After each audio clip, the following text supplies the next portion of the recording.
ನಿಮ್ಮ ಹತ್ರ 1 ಕೋಟಿ ರೂಪಾಯಿ ಪೋರ್ಟ್ಫೋಲಿಯೋ ಇದ್ರೂ ಕೂಡ ಜಸ್ಟ್ ಒಂದು ಮಿಸ್ಟೇಕಿಂದಾಗಿ ನಿಮ್ಮ ಎಂಟೈರ್ ಪೋರ್ಟ್ಫೋಲಿಯೋ ವೈಪೌಟ್ ಆಗುವಂಥ ಚಾನ್ಸಸ್ ಇರುತ್ತೆ. ಯಾವ ಮಿಸ್ಟೇಕ್ ಅಂತ ತಿಳ್ಕೊಬೇಕಾ? ಹಾಗಾದರೆ ಈ ವಿಡಿಯೋನ ಕೊನೆವರೆಗೂ ನೋಡಿ. ಸ್ನೇಹಿತರೆ, ಇವಾಗ ನಿಮ್ಮ ಹತ್ರ 1 ಕೋಟಿ ರೂಪಾಯಿದ ಒಂದು ಪೋರ್ಟ್ಫೋಲಿಯೋ ಇರುತ್ತೆ. ಆದರೆ ನಿಮ್ಮ ಹತ್ರ ರೈಟ್ ಹೆಲ್ತ್ ಇನ್ಶೂರೆನ್ಸ್ ಇಲ್ಲ ಅಂತಂದರೆ, ನಾಳೆ ನಿಮ್ಗೆ ಏನಾದರೂ ಹುಷಾರಿಲ್ಲದೆ ನೀವು ಹಾಸ್ಪಿಟಲೈಸ್ಡ್ ಆದ್ರಿ ಅಂತಂದರೆ, ಇತ್ತೀಚಿನ ದಿನಗಳಲ್ಲಿ ಮೆಡಿಕಲ್ ಬಿಲ್ಸ್ಗಳು ತುಂಬ ಎಕ್ಸ್ಪೆನ್ಸಿವ್ ಆಗಿರುತ್ತೆ. ಆ ಬಿಲ್ಸ್ಗಳನ್ನು ಪೇ ಮಾಡೋದಕ್ಕೆ ನೀವು ನಿಮ್ಮ ಇನ್ವೆಸ್ಟ್ಮೆಂಟ್ಗಳನ್ನು ಸೆಲ್ ಮಾಡಿ ಆ ಬಿಲ್ಗಳನ್ನು ಪೇ ಮಾಡಬೇಕಾಗತ್ತೆ. ಅದಕ್ಕೋಸ್ಕರ ನಿಮ್ಮ ವೆಲ್ತನ್ನು ಪ್ರೊಟೆಕ್ಷನ್ ಮಾಡೋದಕ್ಕೆ ರೈಟ್ ಹೆಲ್ತ್ ಇನ್ಶೂರೆನ್ಸನ್ನು ನೀವು ತೊಗೋಬೇಕಾಗತ್ತೆ. ಸ್ನೇಹಿತರೆ, SIP ಅನ್ನೋದು ನಿಮಗೆ ಒಂದು ಕಡೆಯಿಂದ ವೆಲ್ತ್ ಕ್ರಿಯೇಷನ್ ಮಾಡುತ್ತೆ. ಹೆಲ್ತ್ ಇನ್ಶೂರೆನ್ಸು ನಿಮ್ಮ ಮೆಡಿಕಲ್ ಎಮರ್ಜೆನ್ಸೀಸ್ಗಳನ್ನು ಕವರ್ ಮಾಡುತ್ತೆ.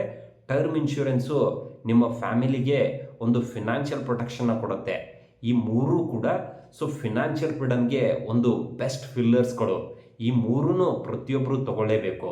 ಸ್ನೇಹಿತರೆ, SIP, health insurance, term insurance ಈ ಮೂರದ್ರ ಇಂಪಾರ್ಟೆನ್ಸನ್ನು ನಾನು ಯೂಟ್ಯೂಬ್ನಲ್ಲಿ ಒಂದು ಲಾಂಗ್ ಫಾರ್ಮ್ ವಿಡಿಯೋ ಮಾಡಿದ್ದೀನಿ. ಲಿಂಕ್ ಬಂದ್ಬಿಟ್ಟು ಬಯೋದಲ್ಲಿದೆ. ನೀವೆಲ್ಲರೂ ಆ ವಿಡಿಯೋನ ತಪ್ಪದೆ ನೋಡಿ.